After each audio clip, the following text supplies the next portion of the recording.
All right, people. It's your boy, Retro Rocky, aka 5200 for life. For those who haven't figured that out, that 5200 stands for Atari 5200, my favorite game console in history. Yeah. I don't want to hear about the controllers. I don't want to hear about the analog, non self centering joystick. I don't want to care about it wasn't backwards compatible when it came out. I don't care about any of that. It's the very first console I owned. It's the reason, outside of Space Invaders and Pac-Man, that I fell in love with video games. The fact that my mom and my pop gave it to me when I was just a poor kid in the projects, they really had no business having a $250, what they considered to be toy back in 1982. Coupled with the fact that my mom literally got her hands on the last one they had in the store, yeah, I think the 5200, with all of its flaws, earned its right to be my favorite system. But I digress. I'm not here to discuss the 5200. I'm here to first apologize to my sidekick in my show I'm about to launch. Excuse my French, but the show is called Shit We Review with Rocky and Jake. And I want y'all to check it out and let me know what y'all think. It's launching within the next week or two. Hopefully we can get it out there before Black Friday. But I owe Jake an apology. As I'm saying all this to you, the camera is focused on a Nintendo Switch Lite. And I'll be the first one to admit, I was talking mad Hershey flavored shit about this system before it launched. I thought it was some typical Nintendo video game Ponzi scheme to milk more money out of innocent customers. But I will admit, I've had it for like a week. It's, as you can see, it's paused on NBA 2K20. I've had a chance to test the battery's endurance, screen quality, wireless connectivity. Most important, the comfort and the placement and ease of use of all the controls. From that D-pad to the left stick to the buttons, the four-face buttons, the right stick, the home button, the capture button, the analog one, the shoulder buttons. I can't lie, it's one of those devices you have to have it in your hand to understand. That being said, once it's in your hand, and I'll just tilt it up a little bit so you can get, the four shoulder buttons. Yes, Nintendo, I apologize. Along with the placement of the SD card slot there. I believe that's a microphone. There's your headphone jack, your vent for cooling, your volume button, your power button. The power button's a little too flush, but you will get used to it. On the bottom, you have your USB-C charging port, your down-firing speakers, and your slot right there for your game cards, in case you don't want to do everything digital. Some people don't. I will admit, I'm an older gamer. I'm 47, so I've been around as long as the industry has been around. Just to back up the validity of the things I say, I'm not just pulling stuff out my ass. The industry itself was basically created with Atari, and Atari was founded in 72, so we're the same age. And I have enjoyed thoroughly watching this industry grow. As far as portables go, to re-qualify myself, I've owned everything from the Game & Watch to the Microvision to horribly ugly, not fitting to be called portable consoles like the Game.com or Gamecom. See, Tiger was so stupid they didn't know what the name is, so we didn't know whether we should buy it, and we didn't buy it, thank goodness.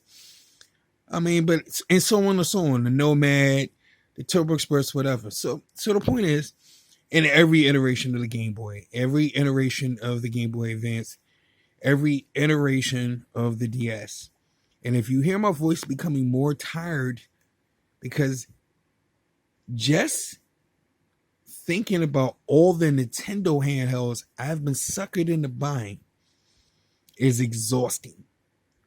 That being said, people, after playing several types of games, I own 2K20, I own Street Fighter Anniversary Collection, I own Fast RMX. What else do I have? Zen Pinball, which has become Pinball FX. Oh man, so many games. Horizon Turbo, Outrun by Sega Ages. I have quite a few games.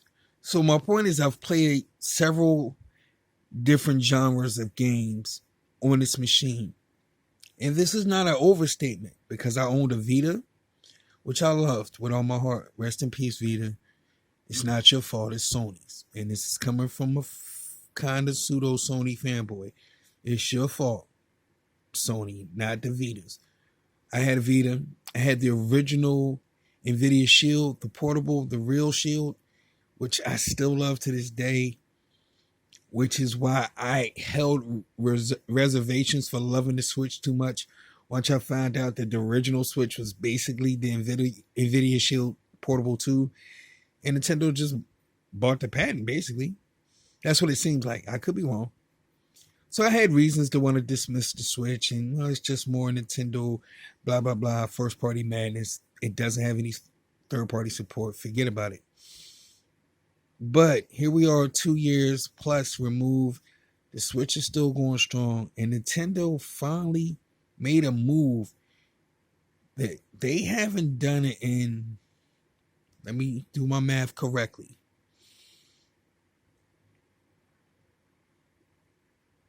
in almost 30 years. They went from one console to another console and did everything borderline perfect. And not since the transition from the NES to the SNES have I been able to say that about any single one of Nintendo's transitions. And I'm talking all the way from SNES to N64 to GameCube to Wii to Wii U to Switch. Because everything wasn't even perfect with Switch. The travel with the sticks, the Joy-Con syncing issues. The Switch was a problem early on in a couple of areas. That being said, the Switch Lite is the closest thing to the perfect to use portable I've ever used. From playing games on it, the only thing I would ding it for is I think the D-pad could have stood to be a little bigger and have a little more tactile feedback. And other than that, and that isn't crucial when you're talking about Street Fighter, King of Fighters, there's a lot of fighting games available to download on this device. And even with that caveat of the D-pad, the only thing else I would ding it for is the fact that it has no multimedia playback abilities and it does not have a web browser, which I still think, and as old-fashioned as the Japanese folks over there in Japan are, I still think it's kind of ludicrous that the DS could play MP3s and the Switch can't. I hope they add that feature. I hope they do it soon. They need to do it soon. I'm hoping they do it soon. I'm crossing my fingers. It probably won't happen because I know Nintendo, if they were going to add that feature, they would have did it by now. They're not as reactive to their fan base's complaints as Sony and Microsoft are. So those holding out hope that this thing might get an MP3 player, some type of video playback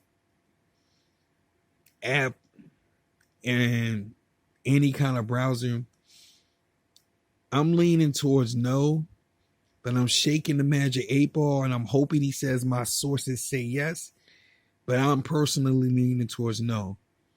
But even without multimedia playback, even without a browser, if we just judging it on a game playing basis, this is the most comfortable, most easy to use, most enjoyable, most fun portable console I have ever used. And I cannot believe I say that. I'm saying this because there's a small part of me in my heart that hates Nintendo because of all the shenanigans they've pulled over the years. From the Virtual Boy to the 82,000 versions of the Game Boy, the 82 million versions of the Game Boy Advance, the 82 billion versions of the DS, and the 84 trillion versions of the 3DS. Even after all that, I'm kind of giving them a get out of jail free card because this thing is a monster. It feels like the evolution of the PS Vita and the 3DS. It's like they had some weird love child, and here come the Switch Lite. Personally, when I had a Switch, the original Switch, I used it in portable mode more than I ever used it in dock mode. So I feel real comfortable telling anybody out there that's still on the fence with the Switch, if you grab one, grab the Lite. Because even though there's no detachable Joy-Cons here, you can buy Joy-Cons and sync them with this unit for anybody that wants to waggle their arms to the point of having, I don't know, psoriatic arthritis. Like, if you into that, if you still having happy flashbacks of the Wii, because most people by now are having nightmarish flashbacks of the Wii and the Wii U. If you still have happy memories of the Wii, you can still buy detachable Joy-Cons to use with the Lite. Sync them up and waggle your arms to death. You go ahead and get all the bursitis you want in your shoulders. That stuff is behind me. I'm not waggling. I'm not jumping around. I'm not doing the hokey pokey. I don't want to do all that stuff when I'm playing games. I just want 2 sticks, 4 shoulder buttons, and a D-pad. They gave me that. There's a variety of games. The only thing truly sorely missing for me as a gamer of my age, the fact that there's no Madden on here, shame on you, EA. They've put out like 3 or 4 FIFAs. 2K has put out the 2K franchise 3 years in a row. We've got 2K18, 2K19, and 2K20, and all 3, without going into a review of the games, have done nothing but got better with time. I think EA are being buttheads because of their past dealings with Nintendo, and unfortunately, they're hurting the fans doing that. You want to hear a live fact? Here's a real fact. Historically, almost every console that ever existed that never had a Madden at some point failed. If you don't believe me, go to your local graveyard, dig up a 3DO. After that, no, not a 3DO, I lied. They had one. Dig up a Jaguar. Dig up a Dreamcast.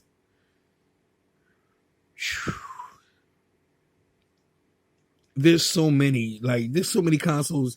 You can dig up a Philips CDI. You can dig up a Pioneer Laser Active. You can pick up a TurboGrafx 16, and I don't want to hear about the Turbo Duo Madden. A, because that game was an abomination. B, you had to have a CD player, so it doesn't count. The original TurboGrafx had no Madden. Madden tends to equal uber success. Now, with that being said, that caveat of all these consoles, and you can look up the rest on your own, that didn't have Madden that failed, kudos to the Switch. No Madden, you're still going strong. I'm not happy about that, but Nintendo's party don't stop playing music because I'm not happy. They should take a bow. You were the laughing stock of the industry 4 years ago. Wii U had become everybody's punchline. And now you showed up to the dance in a brand new Lamborghini. And 2 years later, it feels like you just upgraded it to a 2020 Tesla. Because this thing is almost flawless in the execution of playing video games. Yes, I am an AV person, so I always want more features on my electronics. But the truth is, Nintendo made this thing to play video games. And once you start playing video games, you see the camera shaking because I'm getting real fucking serious. Once you start actually playing video games on this device, you do not want to stop.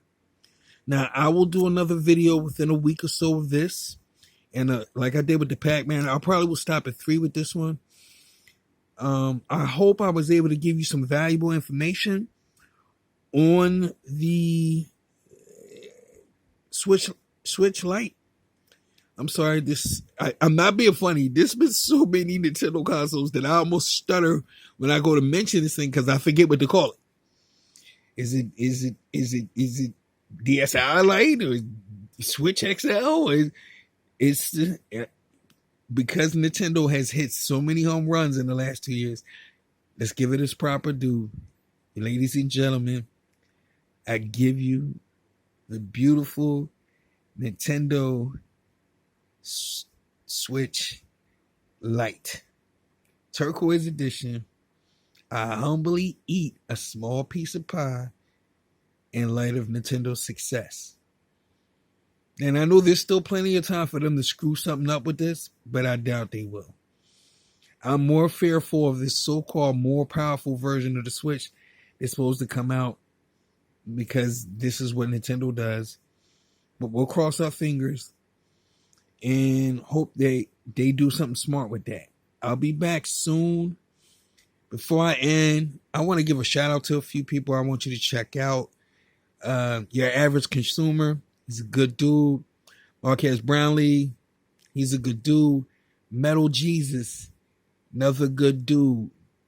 The immortal John Hancock.